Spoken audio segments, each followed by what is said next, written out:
Hello and welcome to SMPD, the podcast where we look back at the shows that shaped our childhood. I am Chris Bolton and I will be going on the first whistle. With me, as always, Mr. Mark Williams. You will be going on my second whistle.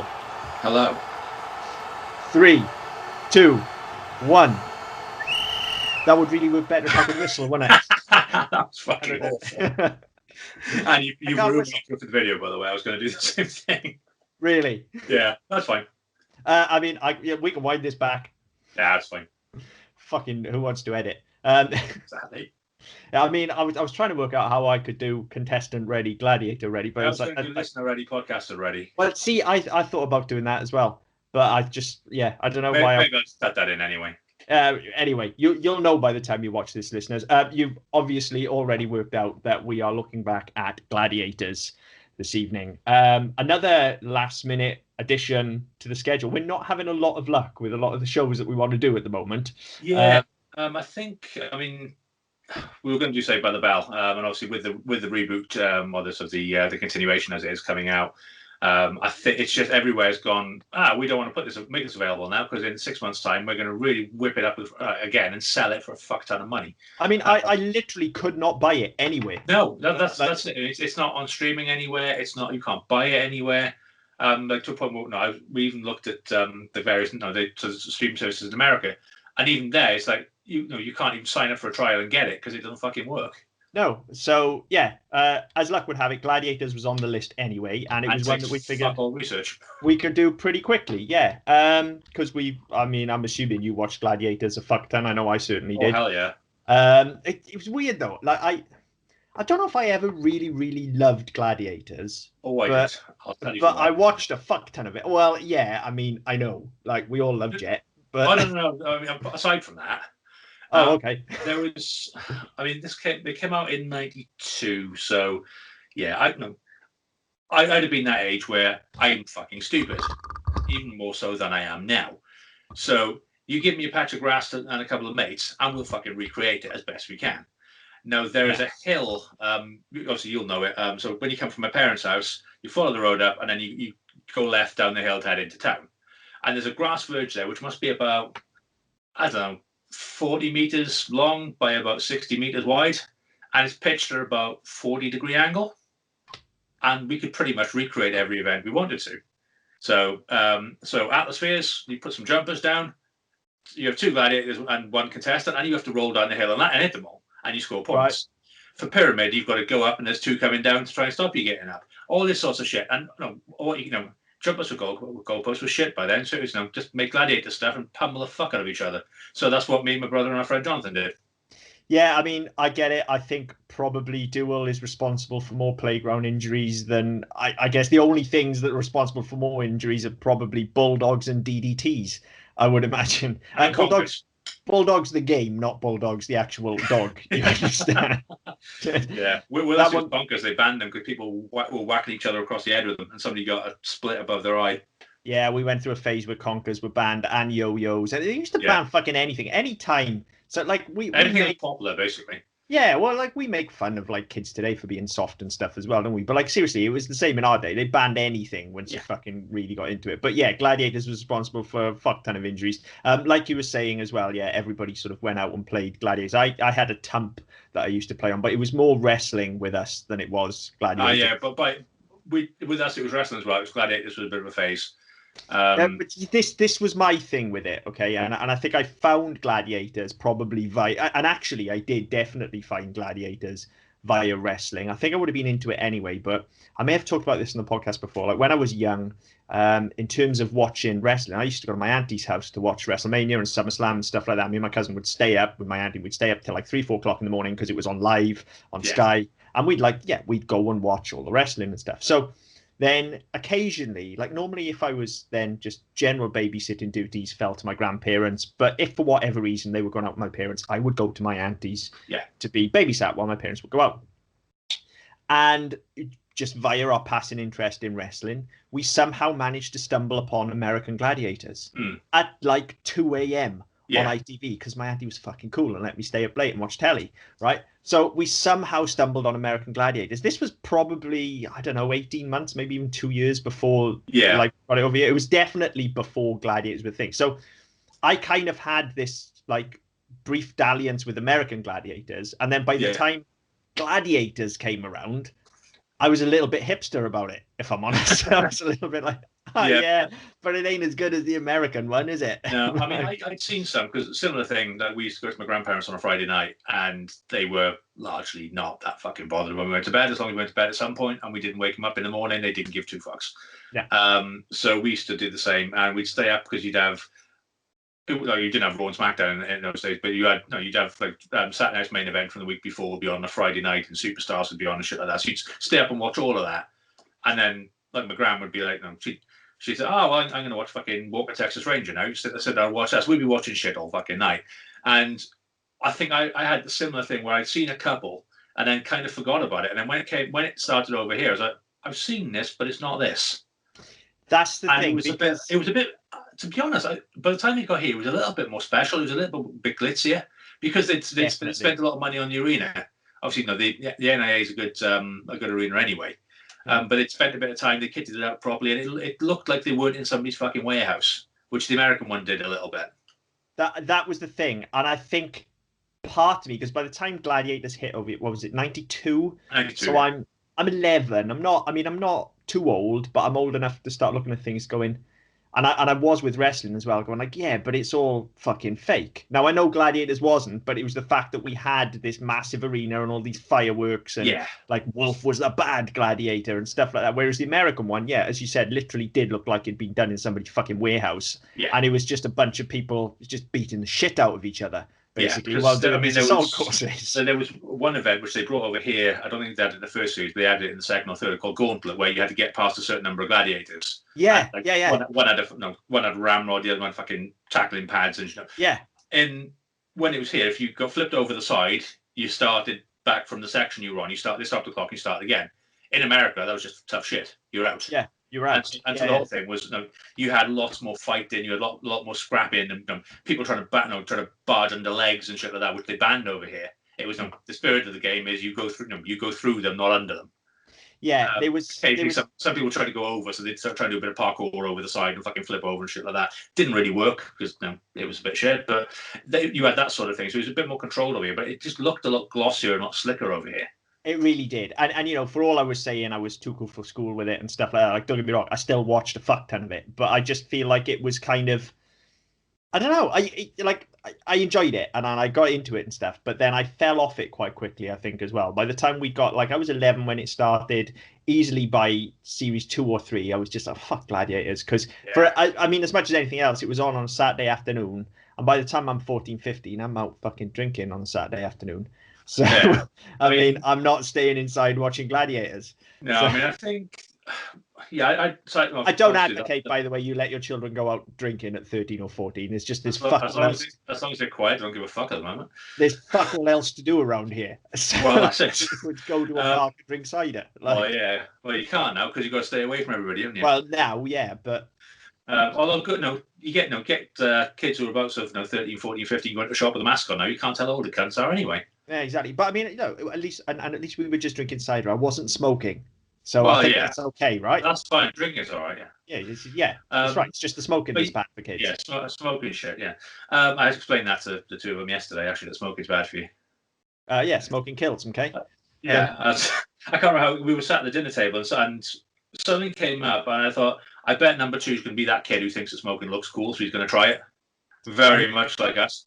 Yeah, smoking does look cool. and so trying to explain to him, actually, it does look cool, but it'll fucking kill you and you'll stink. All this sort of shit. But yeah, so I had the same sort of thing. I started when it started, a big fanfare when it started. Obviously, ITV made a huge fuss because they spent a shit ton of money on it. And it was for kids at school who were 9, 10, 11, it was fucking water cooler TV. It was that sort of equivalent. It was, did you see that? No, did you see when that happened? And so I had that sort of thing with it. And then probably by the end of season 3, I was at the point thinking, it's all kind of the same now. I'd rather be doing it. I don't really need to watch it anymore because it's not that great. And And I'd rather be, running up and down the hill, getting fucking speared and, rolling down the hill over coats and stuff and trying to score points, rather than saying, well, yeah, I can fucking, that's really good for an hour. I'm going to watch some people who can do shit I'll never be able to do because I'm not going to be fucking strong enough or fast enough or anything else because I was a fat kid and I'm a fat adult, so it was never going to happen. So yeah, it was just one of those. I kind of had the same. I kind of fell off it, and it was one of those. Then if it was on when we were around, we'd watch it, and if not, we'd be doing something else. And I wasn't really. Yeah. No, it wasn't one of those things you worried about missing, really. Yeah, that's definitely where I was with it after about the second or third season as well. It's like if I happened to be around and it was on, I definitely would not turn it off.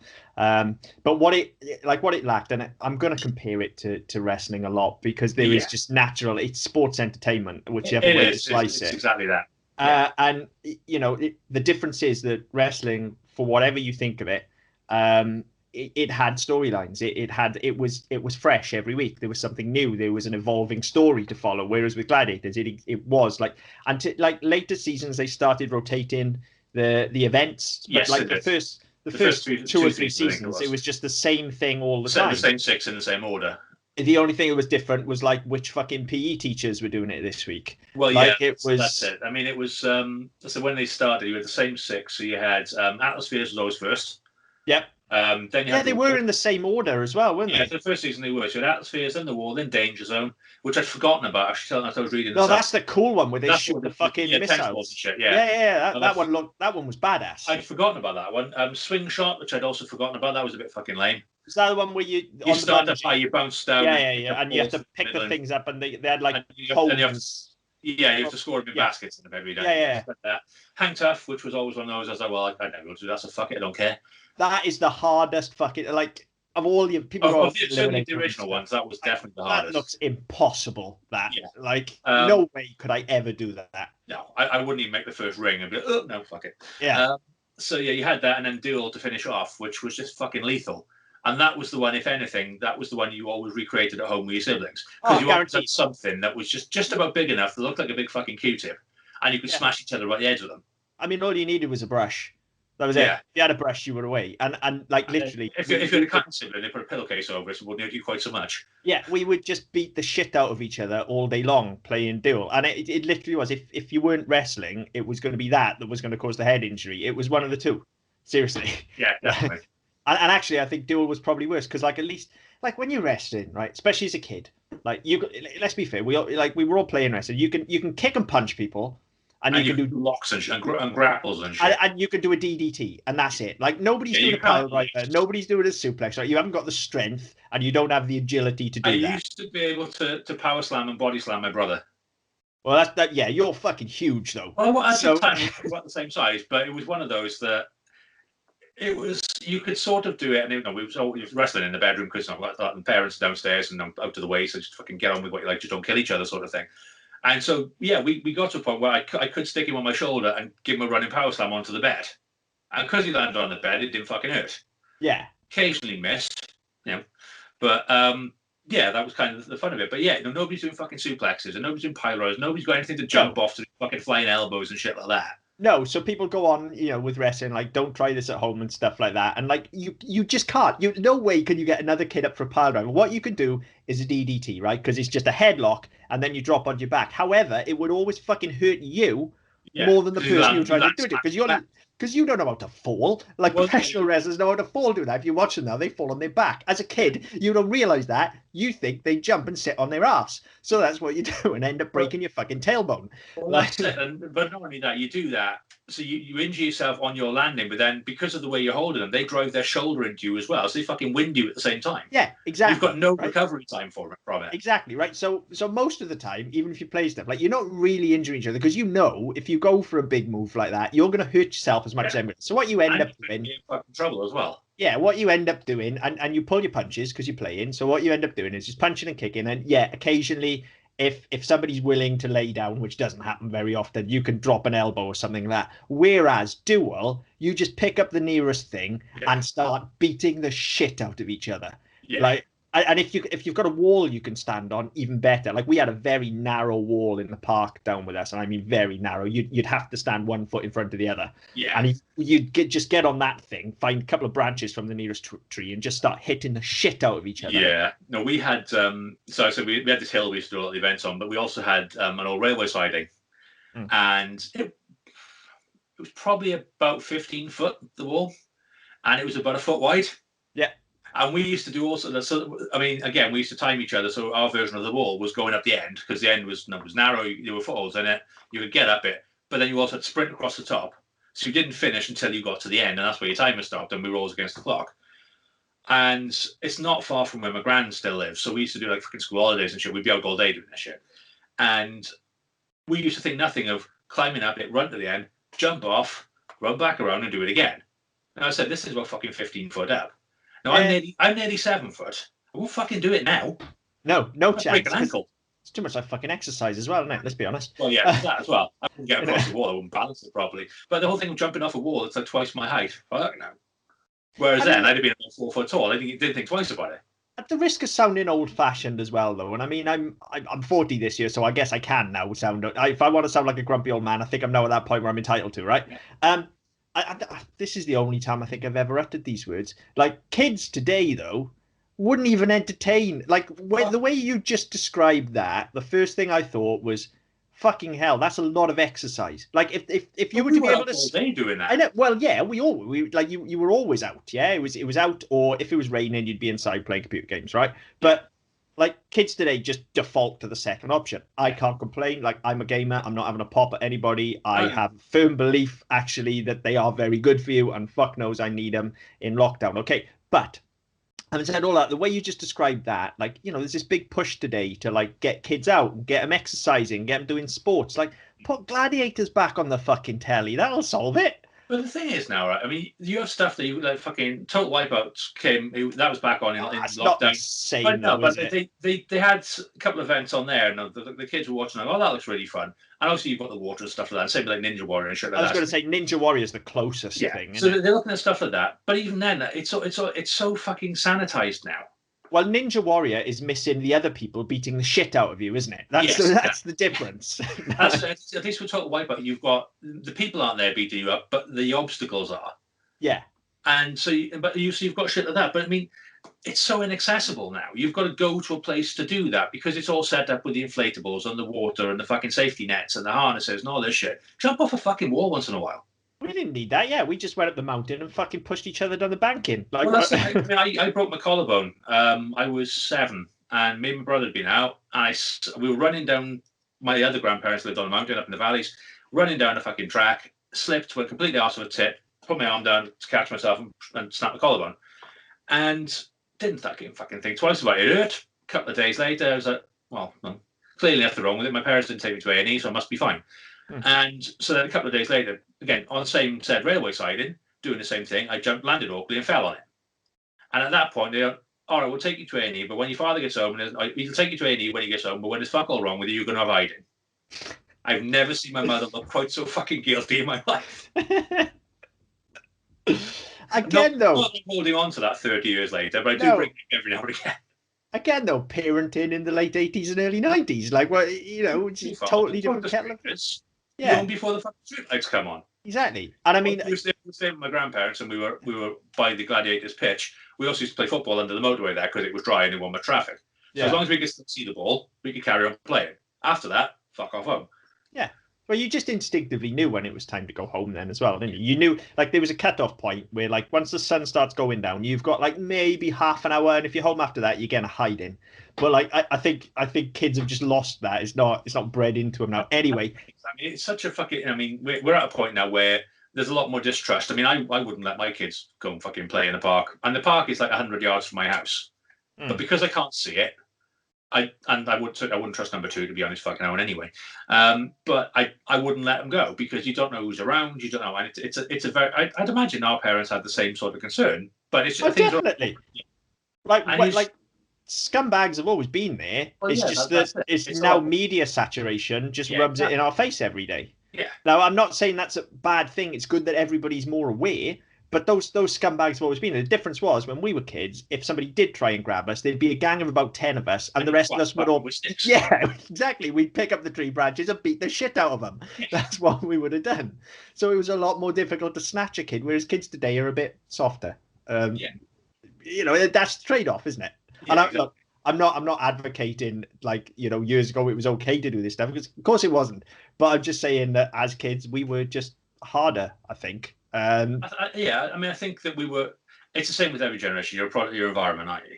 Yeah. So I mean, it was the thing that my parents wouldn't have thought twice about when they were kids going off to play. I mean, when they were building the M4 through Port, my old man, they found him one day. He was playing football up on the fucking on the hard shoulder because they were still building it. There's no traffic on it. So No traffic. He went up kicking a ball against the wall.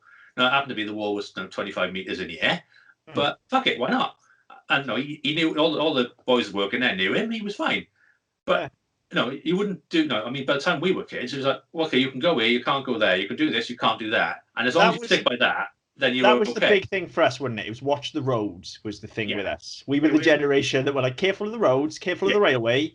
Careful, that was the thing with us. It wasn't like watch out for Jimmy Savile. It was careful of the roads. Don't go into electrical substations and touch shit with that fucking advert. Do you remember that? Jeez, that is I can still see it and hear it to this day. Like that advert's terrifying. The problem is I spent 8 years working in substations and I can't walk past the down drop without fucking thinking of that. It's the image at the end where he's smoking. Yeah, look. Someone's had a go at this. Look, over there, there's a football. Oh, yeah. Keep an eye on you two. Whoa. Hang on, mate. This place is electrified. That's for fighting little kids. You're right if you don't touch anything. I've seen people working up there. Yeah, well, I don't particularly want to mess around with this type of stuff. It's not worth it. You're just scared of getting caught.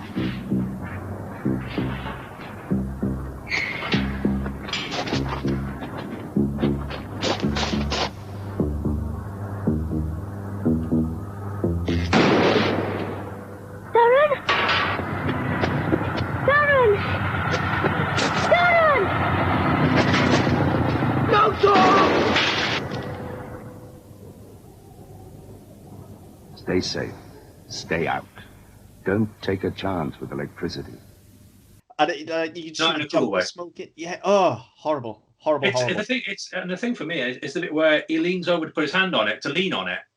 And that's not. Don't do it. And then obviously, having now worked in that environment, seeing those things, think fucking hell, because they're and it was they're a lot more secure now than they were in the 80s. I'll grant you, but even so, you think fucking hell. But that still haunts me. That one, I can still fucking see that.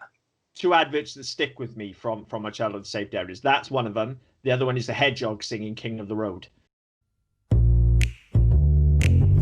Take care out on the street. Use your head and then your feet. Don't run out like a fool. Take your time and play it cool. If you don't stay alert, you could end up getting hurt. You gotta stop and think, then you'll be king of the road. King of the road. Totally different reasons. That one is just and not behind the bus spotty as well. Super Ted, where are we going? To the planet Earth. Well, that's a long way to go just to teach Spotty how to cross the road. Yes, but it's the best place to learn. Earth has the worst traffic in the galaxy. And besides, remember what happened on the planet Spot?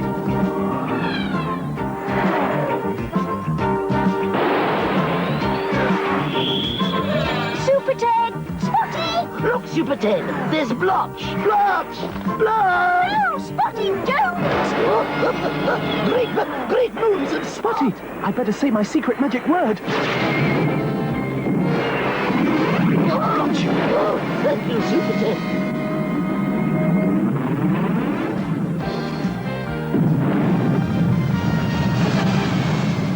Now, Spotty, first find somewhere safe to cross where you can see clearly both ways. Not behind a bus, Spotty. Oh, sorry, Super Ted. When you're ready to cross, don't stand too close to the edge of the road. That's better, Spotty. Then you must look both ways and listen. If there's anything coming, you mustn't try and cross. Then when you're sure that nothing is coming, walk carefully across the road. Don't run, Spotty. You might fall over. And all the time you must look and listen for traffic until you are safely on the other side. Remember, I can't be there to save you, especially on the planet Earth. And I've got another one as well, which is the gas leak one. We've gone that way to see her. Yes, we really ought to go more often. Yeah, Brian, I can smell gas. If you smell gas, there are 5 points to remember.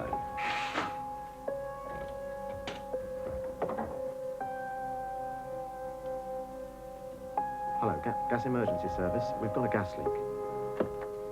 They'll be here soon. No!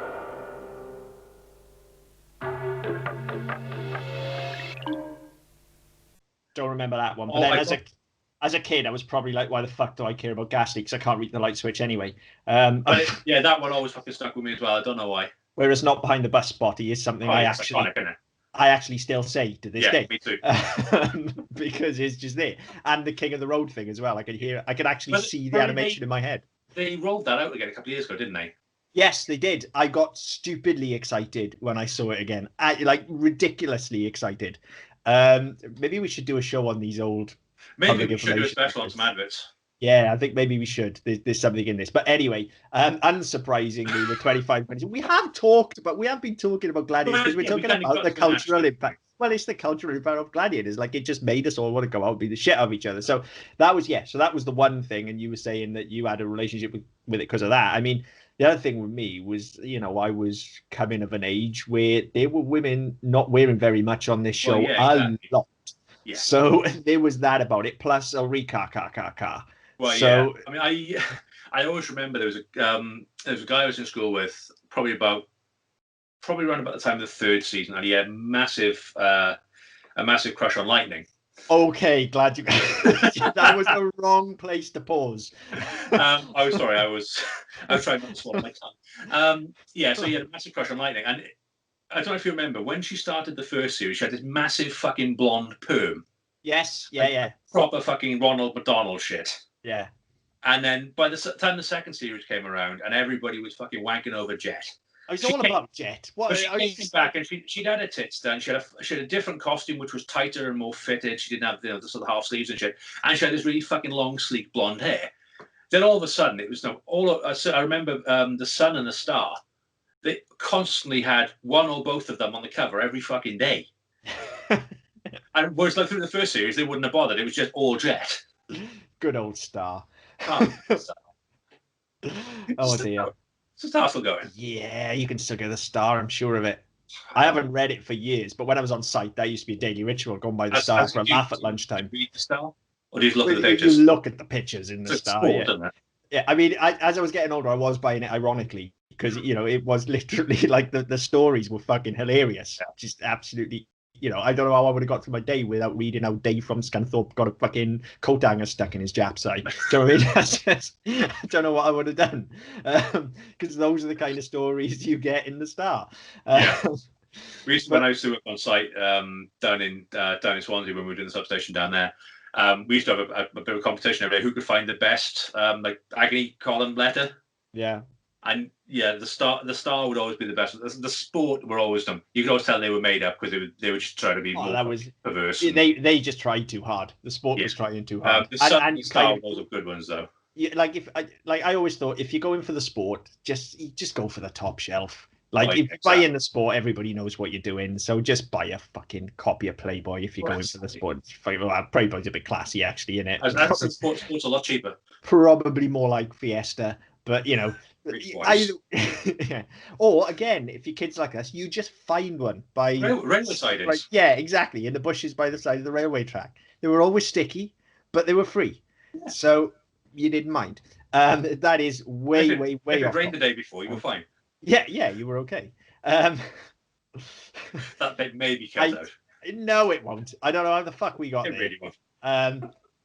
I guess I'll take the blame for that one. No, that was my fault talking about Lightning. Yeah. So, yeah, Lightning the Gladiator, not Lightning the actual event.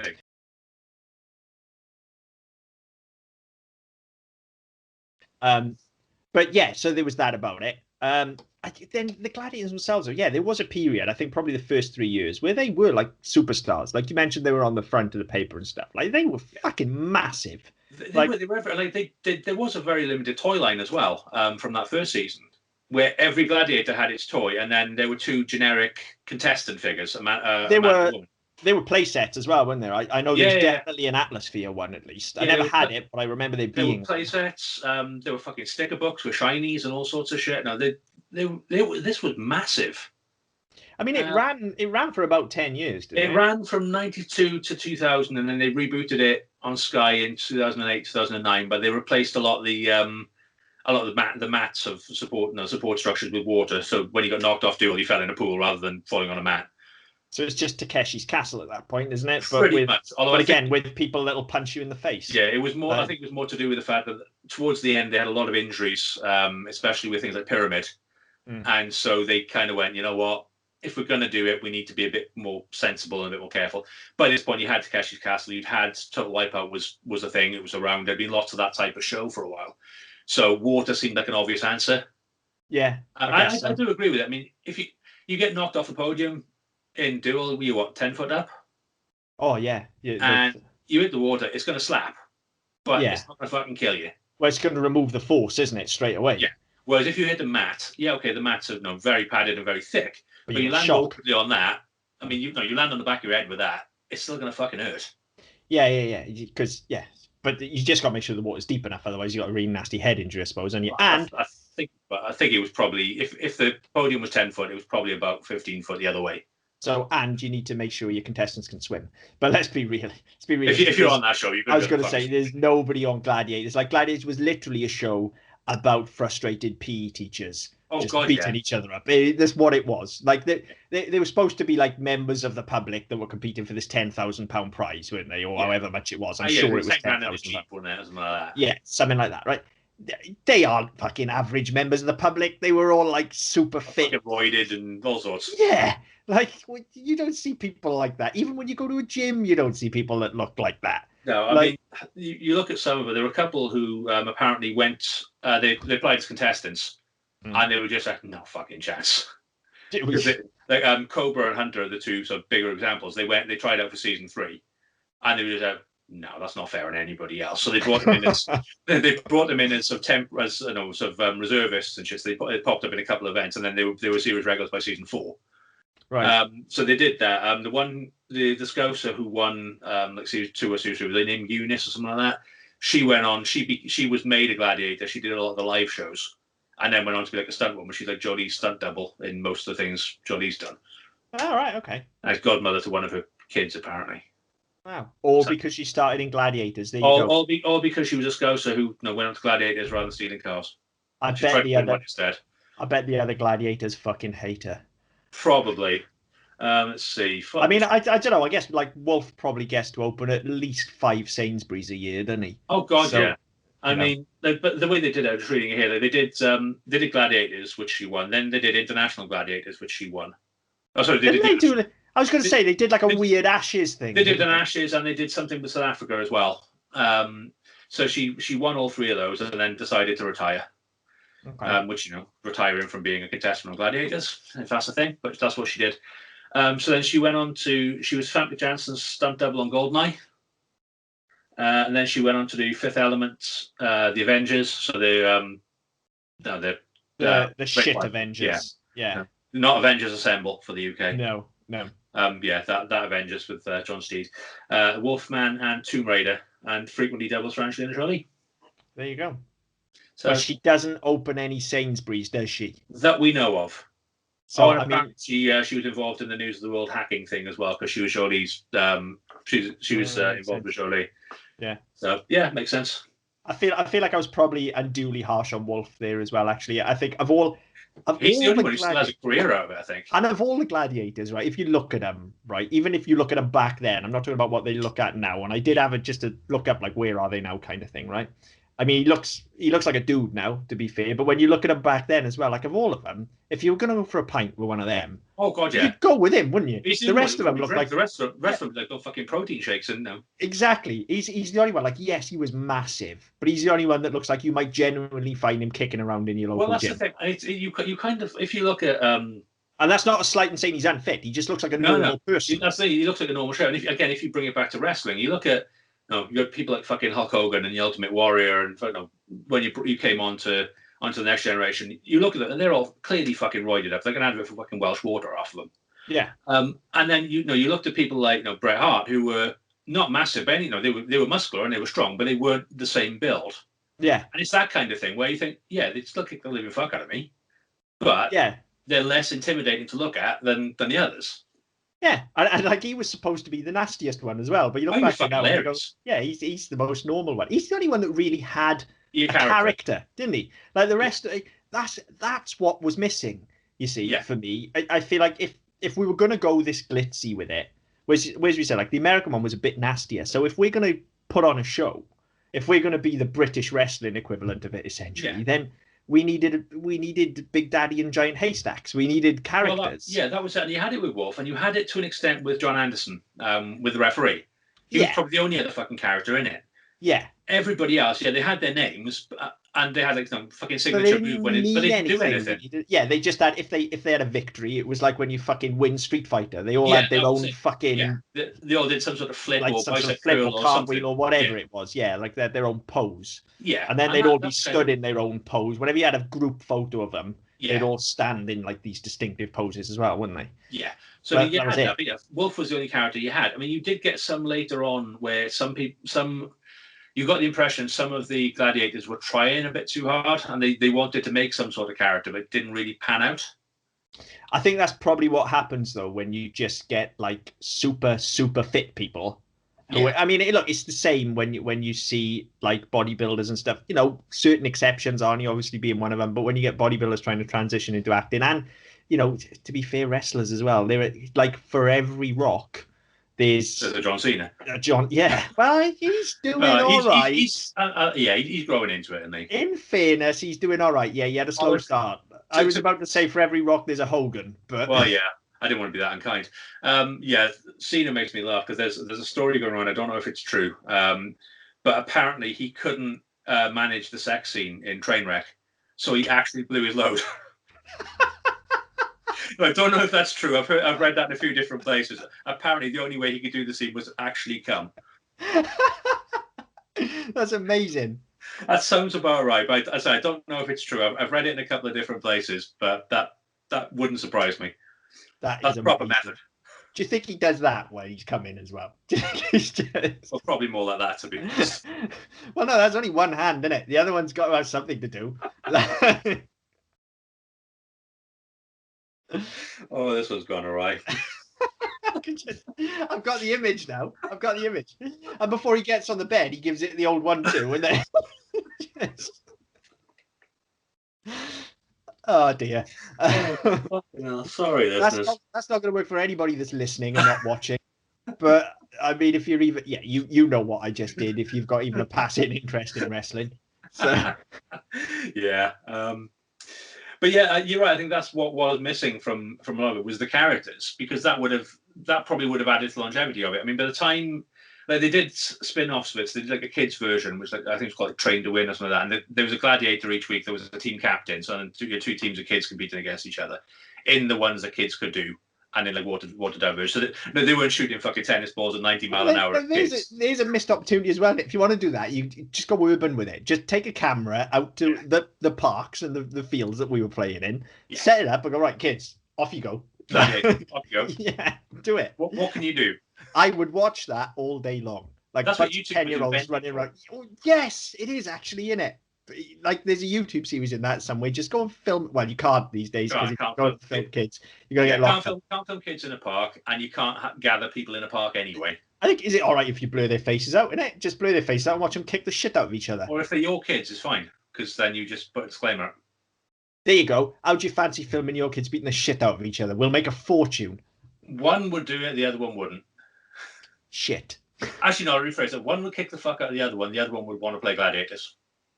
Yeah, fair enough. It's pretty one-sided. Yeah. But yeah, so yeah, there's definitely some mileage in that. Not that we're advocating sending your kids out to fight, because that's just not the thing you're supposed to do. Apparently, it's Lord of the Flies was a thing.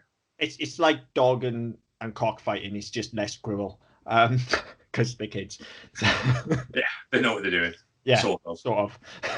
Yeah. But yes, I mean they had that spin off, and so you had a bit more of the personalities there. I mean, some of them didn't really have personalities. I mean, again, not wishing to be unfair to bodybuilders, a lot of them are very nice, but some of them are just like slabs of meat, and they don't have any character or personality. Well, that's what I'm saying. That is the problem. Outside of Wolf, like they're all just good-looking people. Well, Like, they're not even that good at the fucking show, were they? Let's be honest. They were pretty shit. Like A there lot weren't of them many. were, There were weren't a many of couple them that of were them actually any good. There were a couple of them that kind of excelled at it. I mean, Hunter was one. I mean, I think because he went to looking to be a contestant. Yeah, I think he had a bit more about him in terms of he went out and he fucking studied. He learned all the events. He learned how to do them. He learned he was thinking of strategies to win them, not to defeat contestants. So he had it from the other side. There was one guy in the first season. His name was Shadow, and he was built like a fucking brick shithouse. He could have been chiseled out the fucking granite. He was like that, but he didn't speak. And the reason for that, he had quite a interesting career, which involves prison and roids and crack and shit like that. Nice guy. Yeah, but yeah, when you hear him when you heard him interviewed and shit at the time, he was just like, I mean, that's the thing, isn't it? Like you say, not to cast any aspersions and not to not to try and pigeonhole people, but yeah, these don't look like Brain of Britain. These people. No, I mean, I vaguely remember because I did. I say I did some research stuff, and I did a very limited bit of reading this afternoon when I came back from the office, just about reminding me of the events and the Gladiators and shit. And I vaguely remembered him going to jail, and I couldn't remember why. Okay. And basically along the lines of he got into all sorts of fucking drugs and then funded it with a life of crime. Nice. And then ended up in prison. Was in that prison for about 20 years, sorted himself out, and now he's a counsellor. Now he's a drugs counsellor. Oh, good for him. Well, fair play to him. No, I honestly thought he was dead. I've got to be honest. Yeah, good for him. Fair play to him. He's turned himself around, and he's now using his experiences and all the rest of it to help people. That's fine. The one called Warrior went to jail on gun offences. Must be something about that name. Oh, yes. Must be something about that name. Yeah. But yeah, so I mean, there's a lot of them had some fucking issues. I mean, if you're that big and that fit, why have you got a gun? And also, if you're that big, that fit, and famous, why really turn to a life of hard crime? Like seriously, if you fall on hard times, surely you could stand on a street corner and just work it a bit. I said you go for porn. Well, there's that as well, yeah. I didn't even think of that. I went way seedier than that. Well, I don't know where my mind is clearly in the gutter. I'm not sure which is senior, to be honest. Oh no, definitely turning tricks. It's definitely turning tricks is definitely worse than doing porn. You're obviously not watching the right porn. I mean, look, it'd be different if this was like Amsterdam and everything was legal, but if you're just standing on a street corner and it's pretty bad. 50 quid for a handy or whatever, that's pretty. 50 quid for a handy, fucking hell. Been a long time. You're long fucking handy for 50 quid. So yeah, like porn's different. At least it's that market, isn't it? At least it's all contracts and you're getting paid and stuff, or at least you should be if you're doing it properly. If you're not, then there's problems. Yeah. How the fuck did you get on it? It's going to be one of those. We were talking about Shadow. I feel like tonally this is more like Who Wins than SMPD. We're not normally this bad on this show. Like no, not. Yeah, apologies to regular listeners. I don't know what's kicked this off tonight. I'm blaming Mark. He started. Yeah. So yeah, it's probably my fault. Yeah. But yeah, it is. I mean, it's quite interesting to read that some of them, like I say, Jet went off to she still lives on the fact that she was Jet. So she still does appearances as Jet and shit like that. So a lot of them still do that. I mean, you look at some of them, and they've gone into, they've opened gyms, they run training programs, and especially now we've got so many like online training platforms and shit like that. A lot of them design those programs, a lot of them run things like that. So that's all. No, that's all really positive. But you have had some who've just gone like roids, crack. What's worse than crack? What's worse than crack? Oh yeah, that'll do. No, that's not good. Crack and roids at the same time, and it's quite sad in a way that they obviously clearly they worked to get to that point. They worked to have that physique and to have those talents and whatever else, and then they kind of just couldn't control it and went too far. And then all of a sudden it's like rugs pulled out, and all of a sudden you are fucking you are in and out of jail. And again, there were a couple who turned to drink and shit like that. And you think you find it with all professional sports. It's a very professional sports and sports entertainment. It's a very short career. Well, this is the thing. Footballers and they make so much money, and yes, the amount of money they make is obscene. However, if you're offered it, you're not going to turn it down. But whereas you and I in our current professions will work until we're fucking dead. Yeah. These people will be forced to retire by the time they're 35, possibly 40 at a push. Yeah. And you get the odd exception who will go on and play at a minor level until they're about 50. But they won't be making the money, and they won't be anywhere near the quality or the standard or anything else. So it's a very short career. And then once you've done that, where do you really go from there? I mean, you get certainly something as big as this, where you're on TV every fucking week. You do arena tours, and you're constantly on the go with it. You do that for 10 years, and then all of a sudden the show's done now. Well, I think there's an even bigger problem with this as well, because like your footballers and your sports personalities, like once they're unable to play anymore, you've still got your after dinner speaking and your public appearances and all that. I mean, now it's more a thing. I mean, it wasn't so much that there wasn't a saturation, and now you've got so many sports channels as well. You can get a job as a pundit and stuff like that. Okay, so those are all like that. Well, no, because the problem is here. Let's be honest, it's not really a fucking sport, is it? It literally is. Like I've joked about it a few times, but it really is. It's a fucking. It's a school sports day. That's what it is. It's sports entertainment. Yeah, and it's a school sports day. Okay, so the skills that you use in this, other than being super fucking fit, they aren't really transferable. Okay, so when this finishes after 8 years or whatever, you've got a couple of choices, haven't you? You've either got to continue to pursue a career in athletics, by which point you've probably wasted your best years. So you probably passed your peak at that point. Or you've got to look to go more into the entertainment and personality route. But as we said, the problem is none of these are particularly charismatic, with the exception of Wolf, who, as you said, is the one that, if anything, is still working. Yeah. Now, I think were this to happen today, I think there's more saturation of things, like, for instance, mixed martial arts, or now like sports entertainment in its wrestling form is bigger again, whereby, whereas when this was first, we were in the Attitude Era, there's no way some British fucking gladiator is going on and standing toe to toe with those guys. No, well, a couple of them did try and dip the toe in, and they did all right, but they would never got a push. No, but I mean, no, you've got NXT and shit like that. It would be more likely to happen.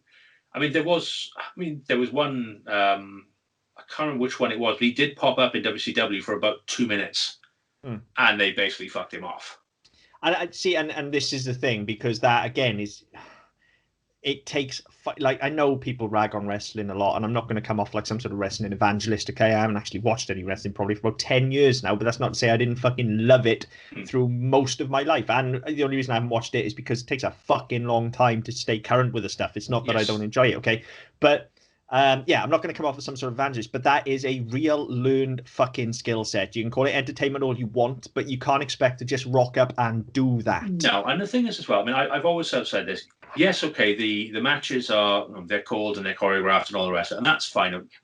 Everybody knows that it's scripted to a degree. However, you look at some of them now, and certainly you look at the cruiserweights, even when we were watching it, 10, 15 years ago, you still have to be really fucking fit and strong and athletic and have these abilities. And even if you look at it now, there's some bigger guys who they're still fucking throwing themselves. They're springboarding off ropes and they're lifting people and they're jumping. They did the Tough Enough series, and they were trying people out, and they had them doing box jumps. Yeah. And you had people there who were doing like 48-inch box jumps. Yeah. Now look, you can't just say, oh well, wrestling all fake. None of them have got any ability. You still have to be able to do that. And yes, okay, their art form is there, but it's the same as doing fucking gymnastics. Yeah, and I think that's transferable from something like Gladiators. But what isn't transferable is learning how to take a fall, learning how to pull a punch, learning how not to fucking kill the person that you're in the ring with, because it's the complete opposite of being in Gladiators, where the whole point of you being there is fuck the other people up so they can't win. Yes, and that's why they're all padded and fucking neck braced and everything else up. Yeah. Now, having said all of that, though, like I say, I don't think even when you were watching Gladiators, I never felt like, with the exception of Wolf, or maybe that was the character, nobody was really out to get the other fuckers, were they? Like you say, like you mentioned that one or two of them were, but you could pick this handful. The rest of them, I feel like it was probably, and that maybe that's contractual, because like the contestants are like, well, there's 10 grand in this.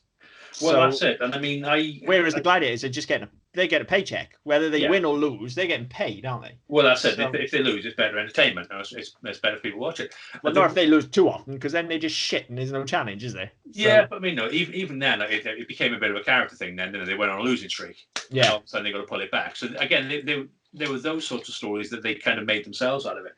You did occasionally get one, especially on the events like Gauntlet and Powerball, which is the one which was kind of like rugby. You had, across the rugby and basketball, you had to get past people and get a big foam ball into a basket that was waist height.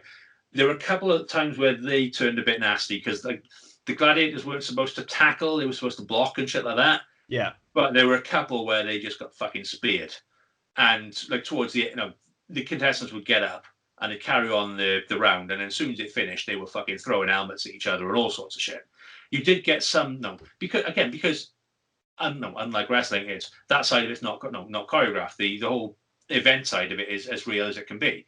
So when you've got some you get the adrenaline and you get sort of testosterone and it all boils up and you think, oh, I'm gonna fuck him up now. Bastard shouldn't have done that. That wasn't in the fucking spirit. That wasn't in the rules. And you did get that bit of argy-bargy every now and again. You did get a bit of handbags and a bit of pushing and shoving, and then it was broken up pretty quickly. But you still got that because they was just big fucking people, and they weren't out to get you. They weren't out to get you. They were out to stop you winning. But sometimes and we've all done it when we were playing as kids as well. You get a bit carried away. Yeah, absolutely. Particularly, I've got a nice dent in my head there from I think playing Atmospheres where I banged heads with the guy who I think I was a contestant. He was a gladiator. He came across this bank as I was coming down, and we banged heads at quite a speed. So I've got a nice dent at the base of my skull now. But no, it's one of those. No, it fucking knocked us a bit loopy for 5 minutes, but it happens. But you do kind of get a bit silly with it sometimes, and especially when you're tackling and shit like that. It gets fucking nuts. I mean, you see it. The one you really see it on is if you watch Duel, and I remember this even as a kid. There was definitely a thing with some contestants. There were two types of contestants on Duel. Yeah. There were ones that were going to try and knock the Gladiators off, and they'd come out swinging. And then there was another game plan, which was just like, no, I am just going to stay here because you got points for just staying on it as well. Yeah, you got like if you knocked them off, you got 10. If you stayed on, you got 5. If you got knocked, it was 0. But there was a penalty, so you had to. You couldn't just stand there and block. You had to swing and actually engage in the fight as well. But there was a definite game plan, and you could see people playing it straight away, where they're just right, I am just going to stay on this till the end, and that's when things got fucking nasty. Because there was a definite technique, because you were close enough. Obviously, the sticks could they could reach you, but if you were towards the back, as long as you could block well enough, if you was towards the back, they couldn't really land a blow. They were more like to jab you off. Yeah. But in doing that, they had to reach forward, and usually when you did that, they'd step too far. They'd end up stepping across to your platform, in which case they were disqualified. They were disqualified, yeah. So that was a definite thing, and they were the ones you kind of watched and thought they've got a chance of this. Whereas the ones who came out swinging, they wanted to take some cunt's head off. Yeah, and they would go down almost immediately. Yeah, because they just lose the center of gravity then completely because they just wildly thrashing around. But what you would always see is the ones that were like trying to stay on that podium. The longer it went on. Like that is definitely the most wound up any gladiators were getting. It's like, right, I'm knocking this fucker off, and it just got nastier and nastier and nastier the longer the fight went on. Yeah, those were the problem ones. It's something like that where you see the rage coming out in people. Yeah, I mean, you got those. The other one you did get, which I was reading about today, there was a woman who she greased her legs and undid her shoelaces before doing the wall. That's not fair. There was nothing in the rules that said she couldn't. The rules changed very quickly after that. So this girl got to the top. The gladiator who was trying to get her, I think it was Scorpio, basically she gripped hold to try and yank her off the wall, and she slipped, and so she went flying, and the girl carried on climbing. That's unbelievable. I don't think she got to the top. I think she was still on the wall, so she got the 5 points rather than the 10 for getting to the top. But there was a ruling, and apparently the gladiator went fucking apeshit with John Anderson because his ruling was, well, it's not in the rules. I can't say she can't do it. Not illegal. Technically, it's not illegal. As of this second, it is. But it wasn't when she did it. We can't take the points away because it wasn't in the spirit, but it wasn't against the rules.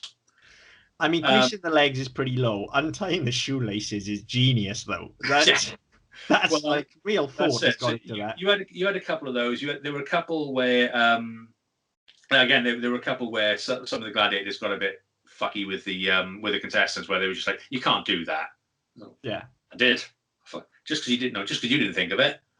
But again, and that again, there's that spirit in it where the contestant wants to win. Yeah, the gladiators just like, well, whatever. Yeah, but it's one of those. So you think, well, it's not in the spirit of the games. We think it's not a true contest because if they're going to resort to tactics which are going to give them advantage, notwithstanding the fact that the gladiators this is their fucking job, so that they train in these events, and they are glorified PE teachers, same as the rest of them, but they are bigger, stronger, and more used to doing these events. So they will have tactics and they will have strategies and they will know how. They will have worked out how to win at these events. And given their particular size and proclivities as well, they will know which events suit them. The Warrior was always in the Atmospheres until he broke his leg because he was a big fucking dude who could move a big steel ball. Yeah, and he was always in the things like Powerball and Gauntlet because he was a big fucking bloke who could throw people. He wasn't quick, he wasn't agile, so you'd never see him in Hang Tough. You'd never see him on the fucking Sky Track, which is upside down Gladiators one I always wanted to try. Yeah, that looked fucking solid. That awesome. Thing. Yeah. It was slightly different in the US because it was invented for the one here, right? And then they nicked it. But whereas the one here was a figure 8, and you had to get all the way around. Theirs was an S. It was just an S bend, right? But it was one gladiator chasing 2 contestants, so it was slightly unfair. Okay, so yeah. But yeah, I always want to try that one. But you'd never see the bigger ones do that. Because you don't play to their strength if you're doing that. Yeah, you want the smaller, more agile ones because they're lighter as well, so there's less weight that's hanging off the fucking thing. Yeah. So I mean, there was always that. You did always see, certainly with some gladiators, because they kind of they saw things as their specialties. They saw this is my event and shit like that. So they used to get really fucking knocked when they lost. Yeah. But you never really had any sort of proper heat with it. Now, you know the Atmospheres, right? You mentioned the Atmospheres then, and you mentioned how you'd always have the same people in them. Do you remember? Like, I don't think it was possible for an Atmosphere event to pass without the fucking commentator reminding us that, if that ball stops moving, it's very difficult to get it going. Yeah. No, it's fucking not, is it? It's a fucking hamster wheel. Yeah. Like, you just use momentum. It's like a precursor to zorbing. Even as a kid, I was like, it's not though, is it? Because you just pull down with your hands and move your legs. Like that's that's you start fucking running effectively. Yeah, it's not hard. You're basically on a big treadmill. Yeah. But it moves. Yeah. But yeah, I mean, it was every time you'd have it at least once per round. But the one I did think was funny, they did it once and it got stuck on the middle because the outer one's worth like 10 points and the middle one's worth 25 or something like that. And somebody got stuck on the middle one. To the point where they couldn't get off because they were so knackered they couldn't go up, but they were just holding down the sensor for the smoke pad. So they were just getting gassed to a point where the gladiator just smashed them off it. I mean, I get how that's difficult. Like when you're on the tee, I get how it's because you got a lip. Yeah. So I get that that's difficult.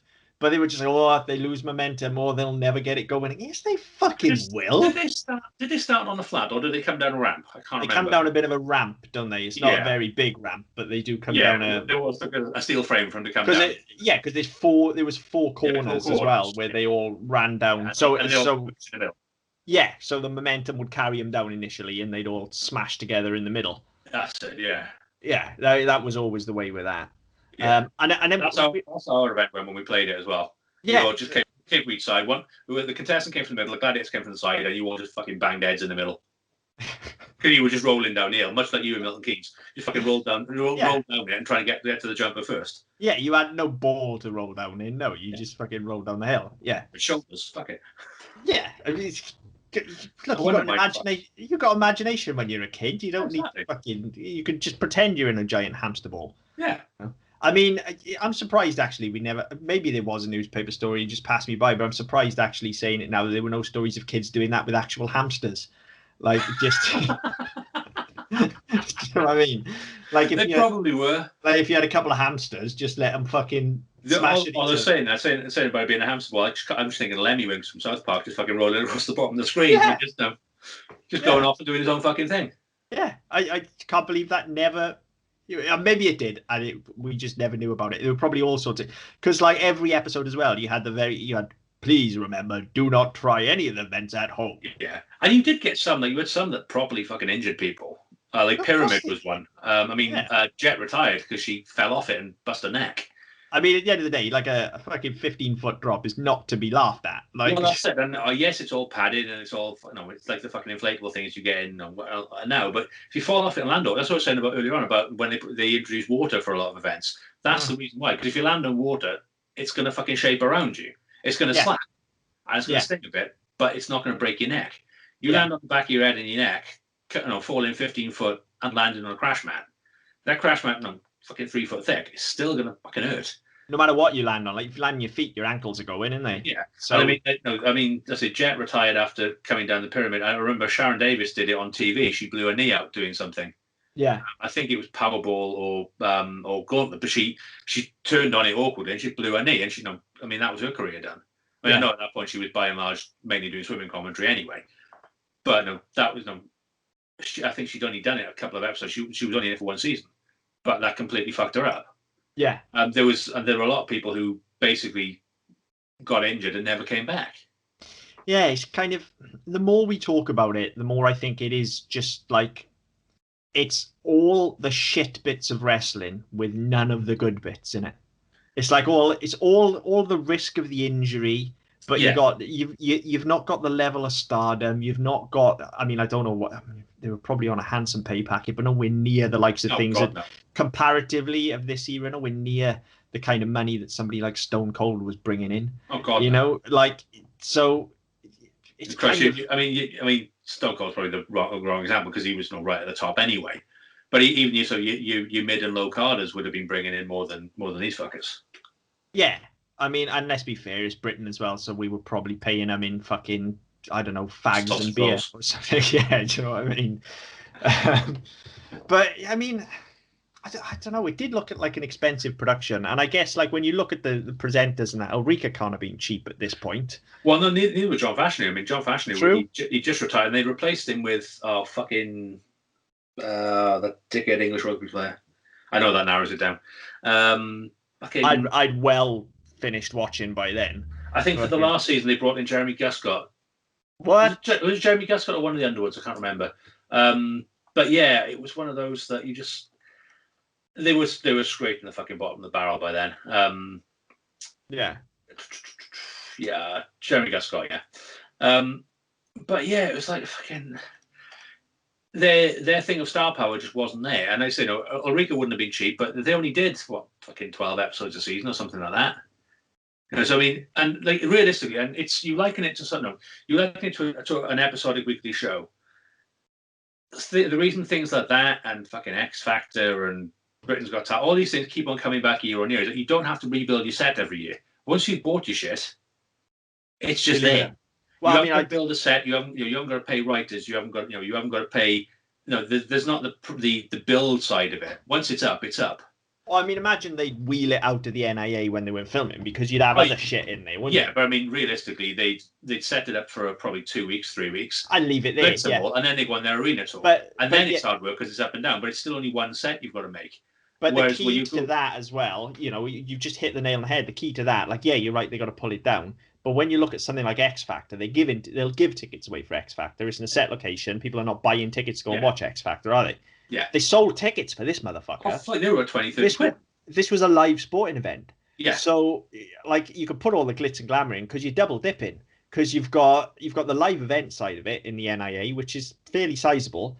Then you've got you get your TV audience, and then you take it down, you go on tour, the NIA gets someone else in. Yeah, so, and then you get your merch and all the rest of it as well, and your appearance fees. Yeah, because they had the fucking foam hands. Yeah. Or shit Nick from wrestling. There'll be all the food and inevitably beer that would have gone, because there ain't no fucking dad sitting all the way through Gladiators without getting shit-faced, let's be fair. They're either on the train or man's driving home. There's no way dad's sitting through Gladiators without getting fucking shit-faced and waving that foam hand around. Well, that's not happening. Yeah, that's it. So you've got all of that, and then let's say this would have brought in money, but you just nowhere near the fucking level you'd had. Now, interestingly, I'm going to count these now. They sold VHS collections of this, right? There were 1, 2, 3, 4, 5, 6, 7, 8, 9, 10, 11, 12, 13, 14, 15, 16, 17 fucking VHS collections. Now, some of them were profiles of some of the gladiators. So there was a special one for Jet, obviously. Of course there was. It wasn't quite One Night in China, but it's. But yeah, so they had a video profile for Jet, but then others, they were just fucking reruns of episodes.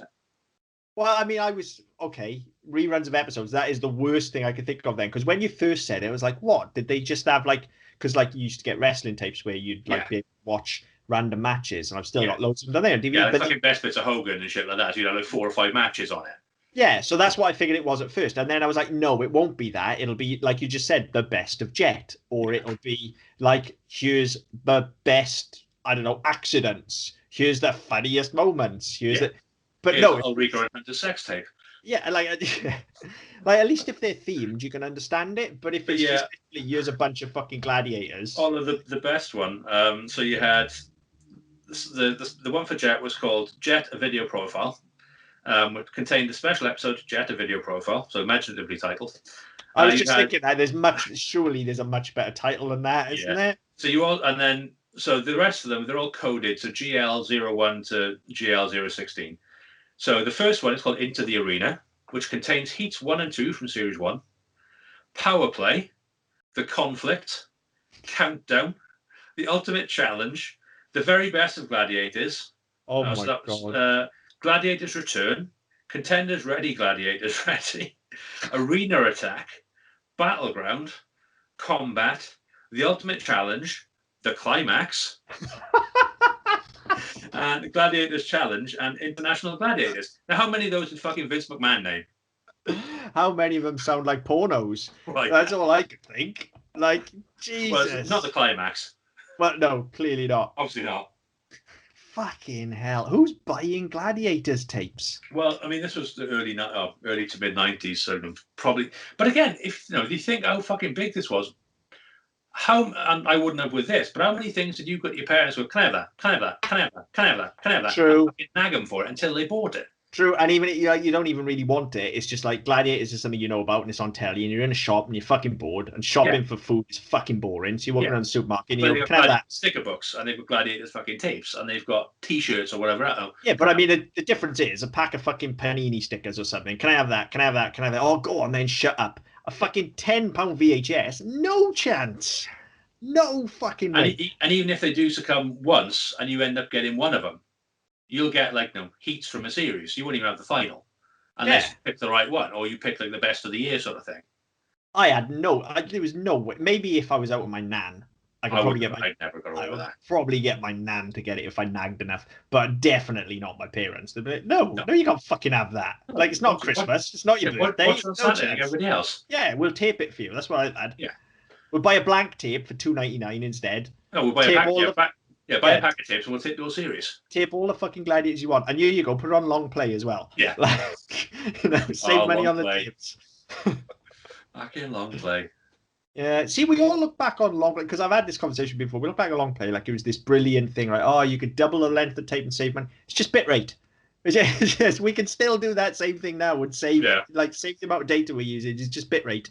But long play just seemed magical because the tape was a predefined length. Yeah, long play and Video Plus, when that came out, fucking hell. Video Plus was shit though, because you always missed the first 2 minutes. Well, and the last relied on your clock being exactly the same as the clock on the broadcast. Yeah, even if you set your clock to Big Ben, it wasn't right, was it? Yeah. So I remember I used to do. I had a video. You could put the Video Plus code in, and you could add 5 minutes to the start and the end. Yeah. So I always used to do that. So I'd always get the end of fucking EastEnders or something, which I had no interest in watching. Yeah. And then the thing I wanted to watch, and then 5 minutes of the news, which I had no fucking interest in watching. And in all honesty, if you're setting 5 minutes either end, just use the timer on the phone. Well, exactly. But it was one of the when it came out, it's like this fucking revolutionary thing. You'll never have to set the timer again. You just put your code in, it's there. It's hell. Except as you said, it was absolute fucking wank. It was shit. It was absolute rubbish. Just like when fucking TiVo and DVR and everything first came in, and you're like, this is just shit though. Like, what's the point in this? Just everything's video on demand is the way forward, isn't it? And as we proved, Like, but it was the same when it was starting. I don't want to just record stuff and save it on a hard drive. What is the fucking point in that? I'll just use a tape. Yeah, exactly. So let's look at my VHS. I'm going to use that. Yeah, exactly. It was no better quality when it first came out either. So anyway, here's a question for you, right? Because I still have a VHS player recorder somewhere, probably in storage in my parents' house. Can you still buy tapes anywhere? Yeah, guaranteed. I've got a VHS in the back room now that I cleared out of my parents' house. Yeah, guaranteed you can. Any tapes you've got have probably gone mouldy unless you've kept them very, very. That's unlikely. Yeah. I'm sure eBay will you'll probably get like Tape Warehouse or Tape City or some such shit like that. Those are just names I've made up, by the way. There's not. There are actual shops. There is a Tape City. We used to buy mini DV tapes and HDV tapes from there. Oh yeah, so we did. Right, there you go. I bet they've got blank VHSs. Yeah, probably. You'll certainly get SVHS, I'd have thought. Yeah. True. Yeah, I'd be surprised if you can't. You won't connect it to your fucking TV anymore. No. Well, I've got a SCART port and a SCART adapter, so. Yeah, but if you want to tape stuff off the TV, you're going to need the aerial in as well, aren't you? So. I've got an aerial in. Oh yeah, I'm just thinking about I'm thinking about my own fucking TV. Yeah, most people still have aerials. Yeah, that's just so me. You still need one for Sky. You still need one for BT and all the boxes you get. So yeah, you still need an aerial. That's just you. I got no aerial. Okay. Yeah, I guess you could probably buy them. Why you would want to? Well, yeah, that's the thing, isn't it? I mean, there's something if you're making something now, you just buy the fucking VHS effect and put it over the top of the clip, don't you? Yeah, and look, there's something. Yeah, there's something nostalgic about VHSs that you own. Like I've got crates full of tapes upstairs, VHS, which aren't moldy, because I make sure of it. Sadly, I can't say the same for the Super 8 stuff I got from my dad's house, but the VHSs are all in good condition and they're there for sentimental value. Look, realistically, I'm never going to watch them. Most of the ones I've got, I've replaced with DVDs or. Yeah, I'm half tempted to maybe dig the SCART lead out and watch Buffy on it for my next rewatch rather than fuck around with the DVDs. And I certainly won't watch it on streaming.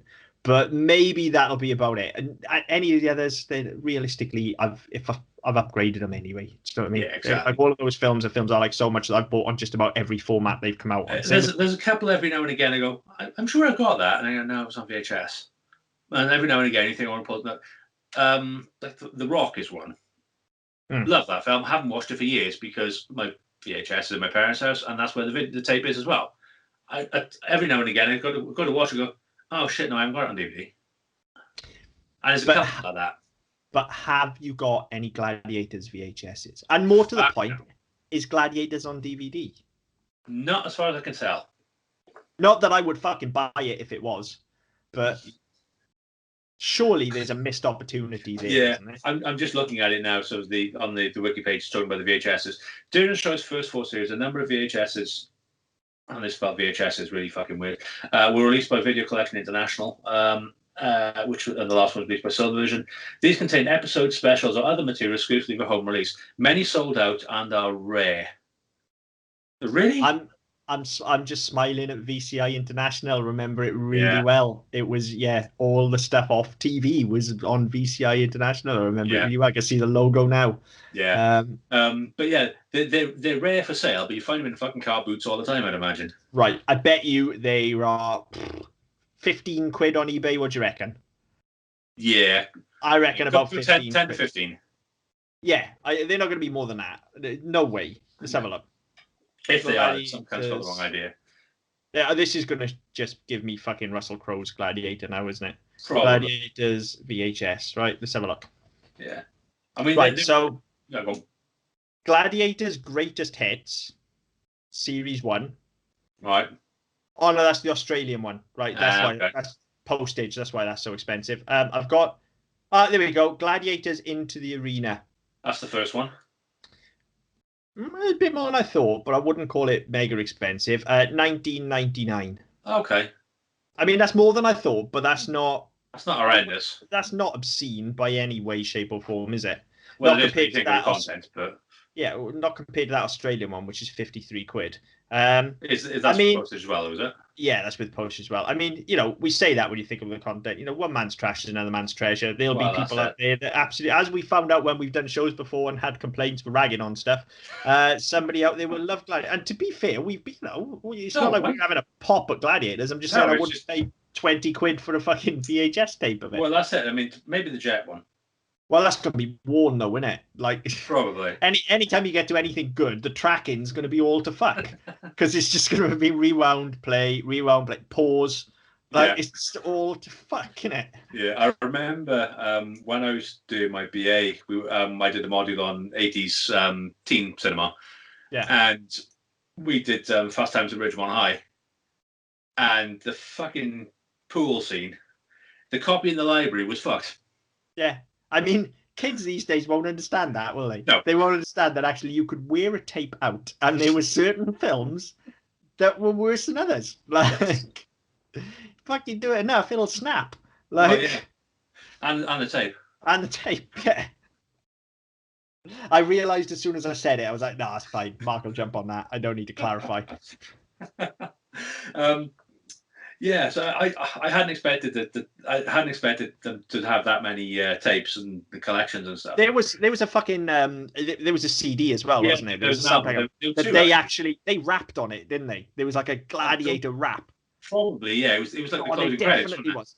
Yeah, no, there was a rap that was the closing theme. And then first of all the power ballad was over the start and the end, and then I think it was from sort of series 2 or something on. They had like the rap of the end, but there was a Gladiators rap. You know, like Manchester United used to do like a single every year, and like Liverpool used to do a single. No, it used to be the FA Cup. The 2 cup final teams used to do it. So yeah. So you always had that, and it was always shit. Yeah, but the Gladiators definitely did a rap as well. I bet I've got it somewhere. Wouldn't surprise. But I mean, the actual soundtrack though. The CD compilation they did, and that was all the stuff they used to play before and after the events. Yeah, Thin Lizzy and fucking all sorts of shit on there. Oh, the one I like. They must have paid a fortune. Oh god, yeah. For We Will Rock You, because that was basically the unofficial theme song, wasn't it? Yeah, they used that a lot. But so they used to use Holding Out for a Hero, We Are Family, Boys Are Back in Town, all sorts of shit. Yeah, it's 80s-tastic, that soundtrack. Sorry, I've just been searching to see if I can find this Gladiators rap. It was called.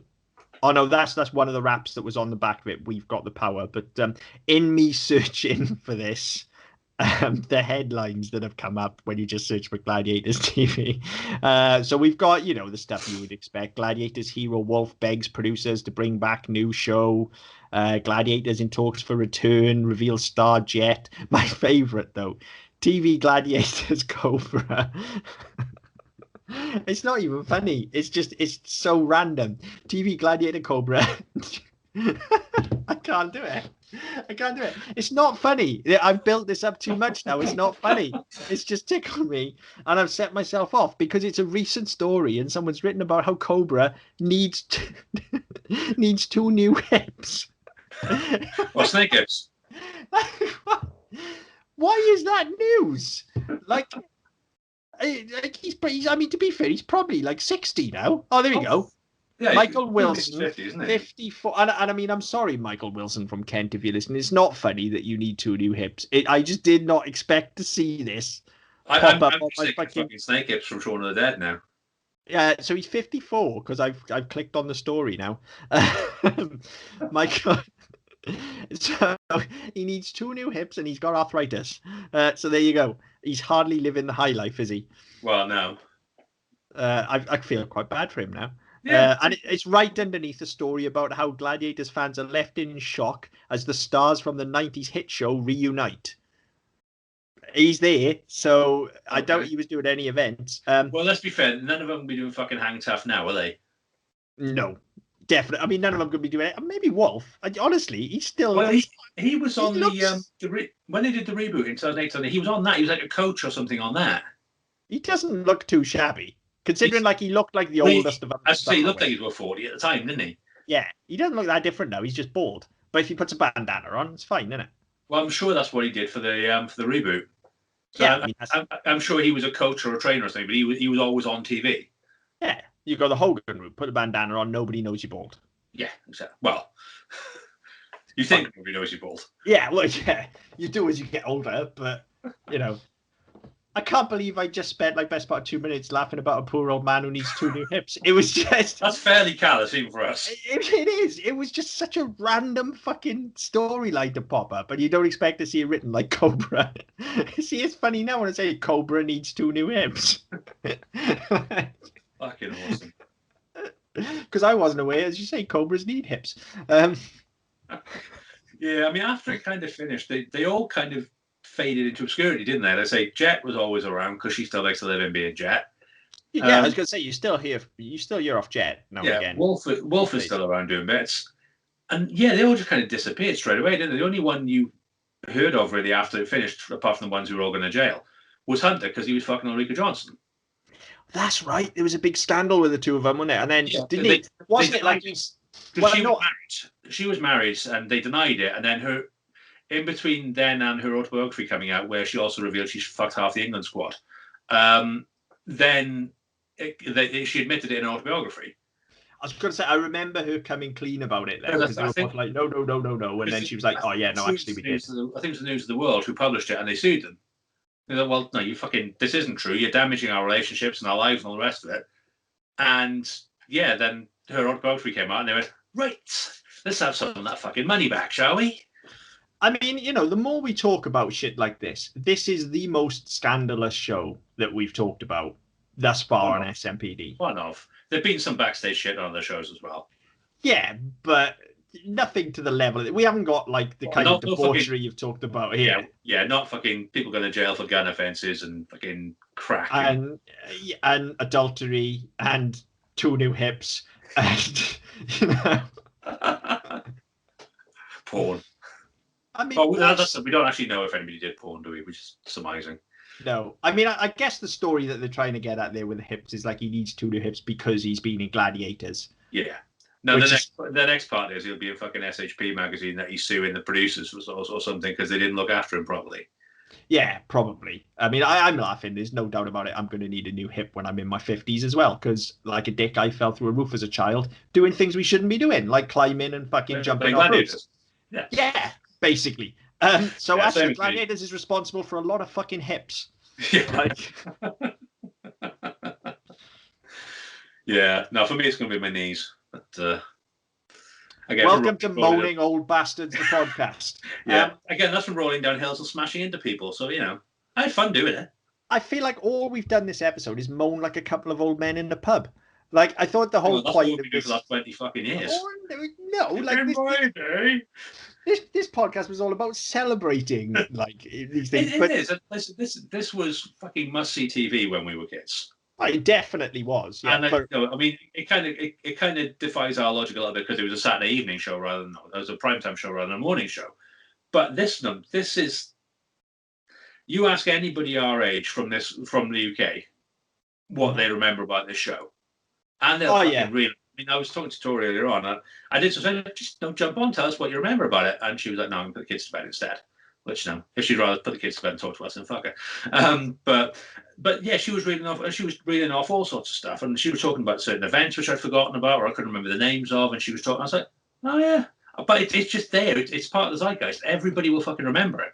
It was definitely like, I don't think there are many other shows we've talked about that actually, we do occasionally hit on them, but that actually are this massive. Because it's interesting you saying that. When we picked this as a late fill-in, not even a week ago, we were both like, oh yeah, we can talk about that without doing the research. And then just like you, for today, I was like, oh, just have a little look. And there was and shit like that. I was looking. Yeah, I had like 90% of it, but then I was reading it and I was like, oh fuck yeah. Yeah, and I could, like, as soon as you read it, I had crystal clear clarity of all of those events. I could see them. I could see the faces of the fucking gladiators. And like I said, after like season 3 or 4-ish, I was like, oh, I'm done with this shit. Yeah. But I could still remember those early 3 seasons, definitely. Yeah. Yeah, that's right. And like when you look at some of the gladiators and what they went on to do as well, like there was one, his claim to fame was after Gladiators, he went on to be the Action Man model in the toy adverts. He was the guy who played Action Man. When Action Man had his revival. Yeah. Yeah. In what was that, 94-ish? Yeah, I mean, look, you haven't exactly got to act, have you? You just got to stand there and look hard. He was a well put together model. No, that was his day job. Gladiators was something that came along later. So the fact he was doing adverts and shit like that, fucking all power to him. Yeah. But I just remember seeing him on TV. It was one of those things, because you see him and obviously he's doing all the action man type stuff and he's in fucking costume like that. Recognize him from somewhere. And then when you realise who it is, like, fucking hell, that's the guy from Gladiators. I can't remember which one. It was either Trojan or Ace. I can't remember which one it was. Be like, fucking hell, he's the Gladiator. What's he doing that? Now here's the thing, though, innit? Like, that was immediately after, okay? Now, outside of Wolf or Jet, if you saw a Gladiator now, you wouldn't fucking know, would you? If they just popped up in something, you wouldn't be able to go, oh, fucking hell. That's Sharon Davis. Well, oh, yeah, but again, like, that's... Yeah, because she was always Sharon Davis, wasn't she? Yeah, you don't know Sharon Davis from Gladiator, do you? Same as, like, Wolf and Jet have kind of transcended that as well, haven't they? They would, yeah, exactly. Like, yes, they're from Gladiators, but they are, like, the two that you're going to know. Whereas the other ones, you just, like, they look like... Now, probably, and again, I don't know, I haven't seen them, but now probably they look like generic, slightly overweight, used to be fit people. Yeah. Because let's face it, that's what happens. You pile on that much muscle, unless you fucking keep in shape. Yeah, muscle relaxes, doesn't it? Yeah, you lose it. So, you know, you're not going to be, not everybody's going to be Stallone. No, that's right. He defies all fucking laws of nature. Like, well, I don't, I just don't know how it's possible to remain that fucking buff at that age. But, well, I can't remember which one. He did Rambo and The Last Rocky about the same time, didn't he? Yeah. 2005, 2006. And I can't remember which one it was, but I remember going to the cinema to see it. And the shot they had of him, it was a reverse of somebody in a door frame. So he's standing in the door and he's talking to somebody on the other side of the door. And the way he had his arm leant on the door frame, and I swear to God, the way he was defined, it looked like he was chiseled from granite to the point where somebody nicked the fucking edge off it and it was just square. Yeah. And it's just where all the fucking veins are. I was like, seriously? He just defies all laws of fucking nature. I don't know how it's possible. But, you know, your average Gladiator, not going to look like that. No, not going to look like that. I could be wrong. Maybe so. Yeah, like I'm sure some of them, as you say, probably went into sports fitness and stuff like that, so they've got to keep in shape. Yeah. But even then, again, a lot of them are pushing retirement now. And look, there's going to be a lot of them. Let's be realistic about this, okay? Because we talked about the after dinner speakers and stuff. That's not something you can do when you're in Gladiators, but there's going to be a lot of them that spend a lot of fucking time in Butlins. Yeah. And like, there's going to be a lot of them hit the fucking booze hard when they were there because what else are you going to do in Butlins? Yeah, like, that's right. Particularly if you're a Gladiator and there's half a dozen hen parties around and just this, you know, again, I'm casting aspersions. I really should stop doing that. Then again, your average hen parties now would be too fucking young to remember them. Well, they would do now, yeah, but they wouldn't have then. I'll say that, and all the fucking mothers and the aunties going to hen do's as well. They'll all be fucking hanging around, won't they? Yeah. So, you know, there's that market open to Gladiators, I suppose. Yeah. And there's always porn, as you said. Well, again, probably not so much now because saggy old man balls. Yeah. That's it. There's a market for everything, isn't there? And hips are gone. So. Yeah. Oh, good. Maybe that'll end up like old book. Yeah. So I feel like we've talked about everything but Gladiators. In a roundabout way, we have talked about Gladiators. Yeah. So we have definitely talked about the effect it's had on us. We haven't actually talked about the show much at all. But then the show is literally is something and nothing, isn't it? Yeah, it's ridiculously entertaining because it's stupid and pointless. And so fucking dangerous when you're 10. I mean, it is fucking dangerous. It's definitely dangerous, even with all the safety equipment and stuff put in place, and even with all the production value, as I say, and you can look at it and laugh compared to the American one. It was definitely, like, you could seriously do yourself an injury. Yeah, I mean, they got to a point with a couple of events where they were like, right, you got a fucking safety harness on for that, so you know, if you fall, we're not just relying on a net 40 foot below you, you're actually going to catch you first. Yeah. There was, I think it was the Skytrack one where they were connected to it, but then they still had this massive safety net, which they never used because obviously they were connected and they just put a detonator around, didn't they? So rather than being pulled, which would have increased the risk of falling off, they just had to whack this button and it would set off sparks and put them out of the race. But so things like that, you think, okay, well, fair enough. I wouldn't want to be upside down on a scale extra track on the roof of the NIA, or the ceiling of the NIA. I don't want to fall. But then there were others where it was just like, yeah, I'm not fucking. If I fall, I fall because they're going to catch me anyway. And it kind of took the thrill out of it a bit, but to the same effect, where you think, well, I'm not. When I climb my wall, which is only 15 foot high, I haven't got a fucking. I haven't got anything on. Yeah. I'm fucking harder than that. So you're harder than the ones on Gladiators, yeah. I did. Pussies with their fucking harnesses and shit like that, and their helmets. I did watch a very short clip from like there are full episodes available. I did watch a very legally as well for free. I did watch a very short clip from the first episode, the introduction earlier on, and they were talking about the process they went to find the contestants and how a bit like when you get the first episode of fucking X Factor or whatever, and they show them all arriving and they've got to do their auditions and make sure they make the cut, and they're like talking it through, and like first they have to run for 1 kilometer, then they row 500 meters, and I'm listening to all this, go like, hang on, wait a minute, I can do that. I am not fit, but I do more than that 4 times a fucking week. Like if that's the fitness level needed, and then they're like, and then they do 50 push-ups, and I'm like, yeah, I'm out. Yeah, but I could. I don't, but I could. Like that's not gonna break my body. Do you know what I mean? Like the way they were bigging it up was like these are the fittest of the fit. These and are the thing is, it was a lot of it was like the rope climbs and shit like that. It's not that fucking hard because they're only actually climbing like 8 foot. I mean, the start of the Eliminator where they had to climb a rope to get onto the first platform to actually start. Yeah, it's like I could fucking reach up and grab that. Okay, I probably couldn't pull myself up with my arms, but I could reach high enough on the rope. I could hoist myself up and stick my legs straight on it without having to fucking climb because I can't climb a rope for shit. No, me neither. Never could. But I could definitely do the Eliminator. I could definitely do dual. The Eliminator I just struggled because of the hand bikes. Oh, I forgot about that bit. They were fucking lethal. Yeah, no, everything else in it, I'd have been. You can think, well, it's not that fucking. Don't get me wrong. I'm probably not fit enough to do any of it because fat fucker. Oh, I'm not saying you do it at competition level. I'm just like, I could do it. Like for example, now they bring fucking Total Wipeout and all these sorts of things, and they do public tours where it's all fucking inflatables, and you go and do your day out and shit like that. If they were to do that with the Gladiators Eliminator, with the exception of the hand bikes, which were absolute cunts, I reckon in my day I would have been able to get around it quite comfortably. Now I'd struggle a lot. I forgot about the hand bikes. The hand bikes, because it was only the blokes had those, wasn't there? The women didn't have them. Yeah, I couldn't do those. I could definitely do the rest of it. I could definitely do Atmosphere. The thing that would fuck the Eliminator would be the fucking seesaw. Because I haven't got any balance. Oh, I'd be all right on that. I think. I'd be all right on that. It would just be the hand bikes. Those are the ones I wouldn't be able to do. I couldn't do hang tough. Definitely not. No, fuck no. I could.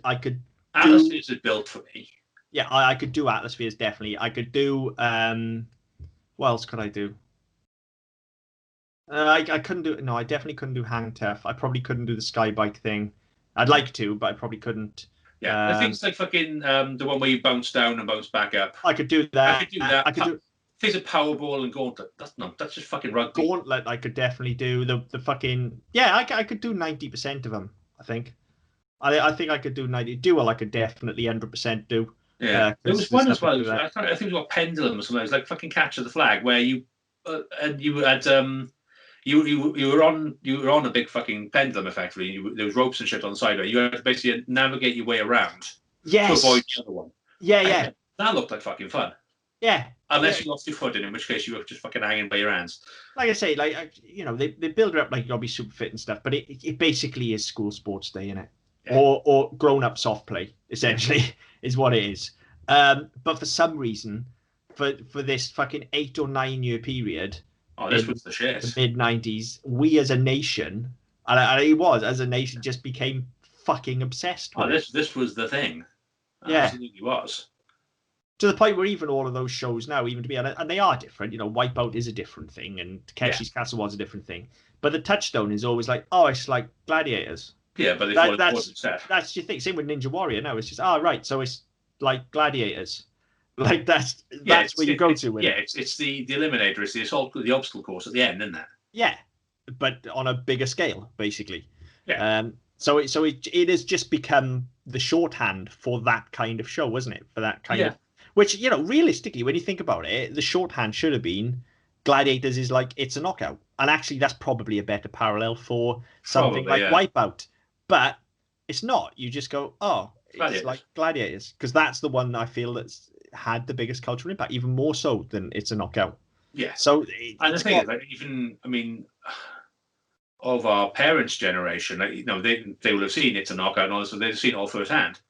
I can't say with any certainty. If you said, right, what would you like Total Wipeout to, that they would say that. They'd be, oh, a bit like Gladiators. Oh yeah, definitely. I think so. I think if this was Family Fortunes, that would be the top answer.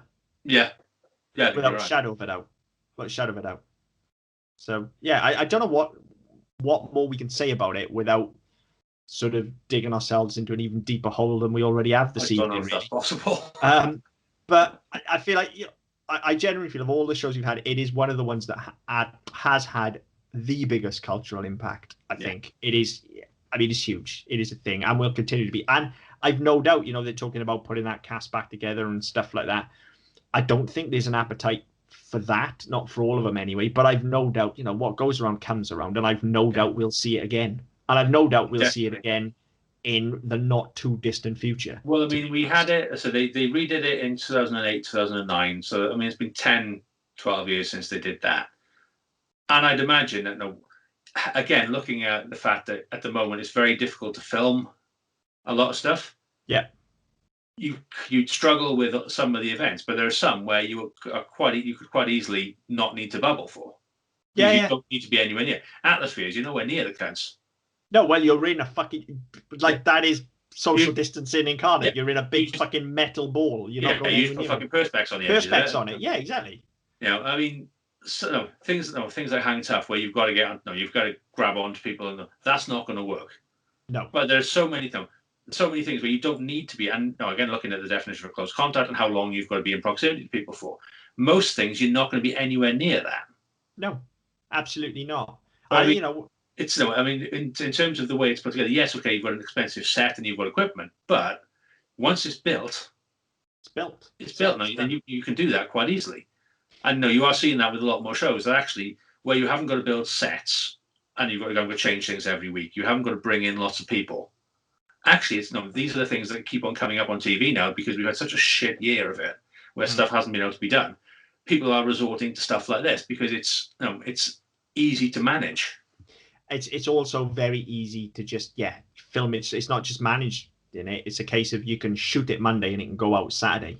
Yeah, you have didn't show that. No, there is nothing. There's very little pre-production once you've got the set built, as you say. And you've auditioned those handful of people. Yeah. You shoot as you shoot. You're doing the events, simple as that. And then you've got your interstitials and stuff. I know, but again, that doesn't take a lot of doing. You have one crew doing that. You have one crew in the show. And it's like doing a fucking sports event. It's one and done. Exactly. So I think we'll see it again in the very near future. And I hope so. I mean, the reboot wasn't horrendous. I'd watch it if it was on telly now.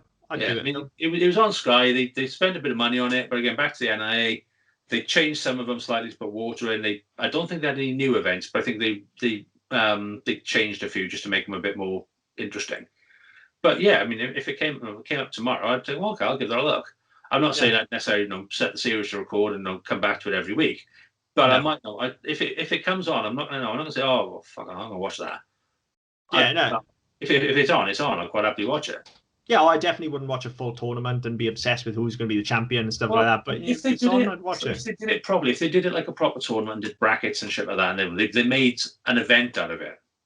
Yeah, maybe that would help because I think part of the problem was that it was kind of the winners all go through and we do heats and semi-finals and shit, but there's never any.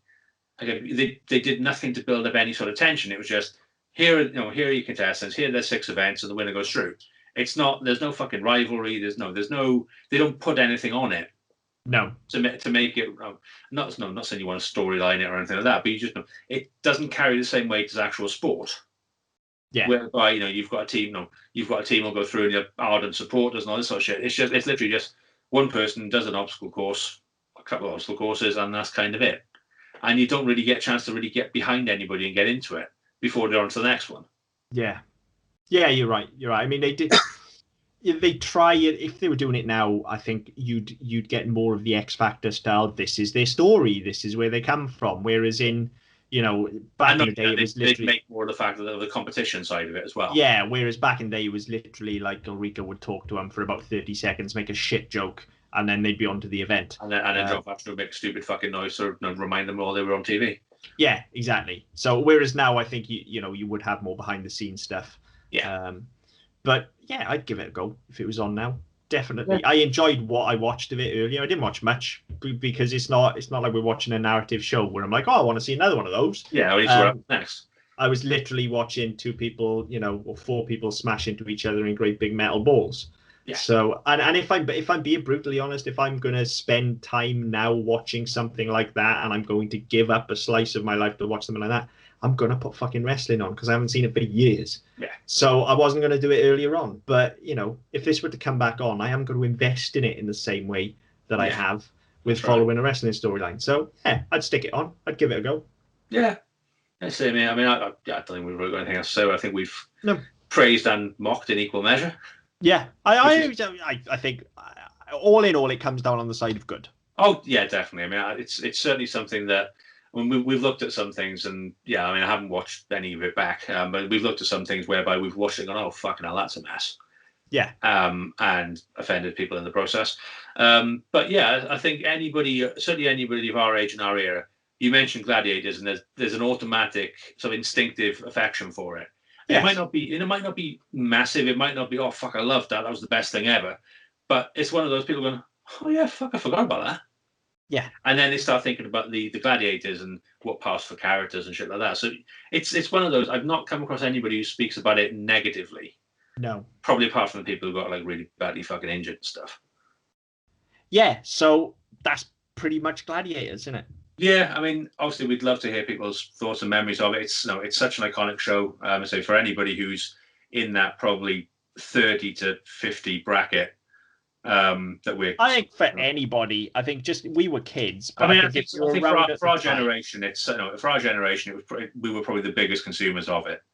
Yeah. So I mean, anybody in that sort of 30 to 50 bracket, I'd say is going to be absolutely fucking rife for it. But if you are younger or older and you do remember fondly, get in touch. Let us know what you think on Twitter at SMPDPod, on Facebook and YouTube with the Double Down Podcast Network. You can go to our website, ddpodcast.net, where you can check out our other episodes and our other shows as well. Wherever you get your podcast from, be it iTunes, Spotify, Stitcher, Google Play, Amazon Music, etc., because there's fucking millions of them. Like, share, subscribe, leave us a review, and we'll get back to you. But until next time. See you later.